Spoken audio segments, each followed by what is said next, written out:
Hi మామాస్, నమస్తే sisters, నమస్తే. నన్ను క్షమించండి. ఇది మీతో షేర్ చేసుకోవచ్చో షేర్ చేసుకోకూడదో నాకు తెలీదు, కానీ షేర్ చేసుకుంటున్నాను. 2018-19లో పెట్టాను. ఒకరికి ఇద్దాము, ఒకరికి భయంకరంగా వాళ్ళకి పైసలు కావాలి. 15,000కి పెట్టా. మొన్న ఈ మధ్య ఇది 6-7 మంత్స్ అవుతుంది.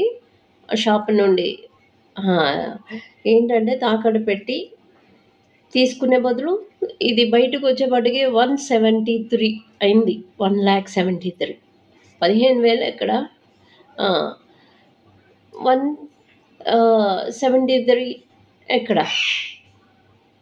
ఈ జనాలంతా ఇంతే మోసం చేస్తున్నారు. ఇవాళ ఒక సిచ్యువేషన్ జరిగింది.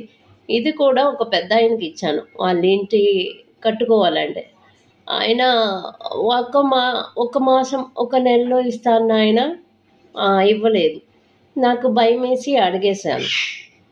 అక్కడ కొద్దిగా తగులు అవుతాయి, ఎందుకంటే వస్తువు నాది, చేపించిందేమో మీ అన్నయ్య గారు.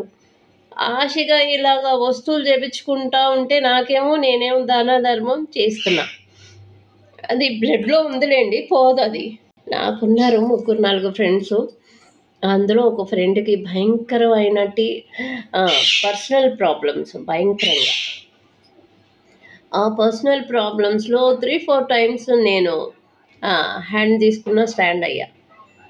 అయితే అది అలా వెళ్ళిపోయింది కదా.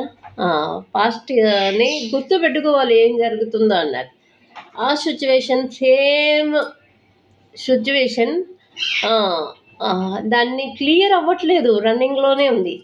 ఆ పర్సనల్ వే అనేది ఫుల్ స్టాప్ రాలేదు.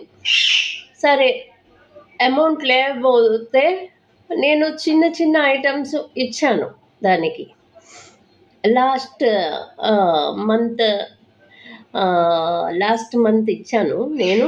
ఆ చిన్న అమౌంట్లో ఒక 40-45 దాకా 3 వస్తువులు 4 వస్తువులు అలా ఇచ్చాను.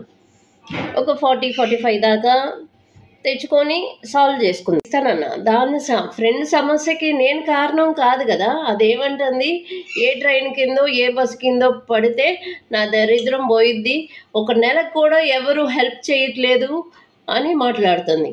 ఇప్పుడు అర్జెంటుగా దానికి కావాలి 70,000 నుంచి 1,00,000 వరకు. దాని సమస్యకి నేను కాదుగా కారణం. మా ఆయనతో ఎన్నిసార్లు 10 సంవత్సరము ఇంటి వాళ్ళ గురించి, బయట వాళ్ళ గురించి తను తింటానే ఉన్నా. ఇంకెంత తన్నించుకోండి.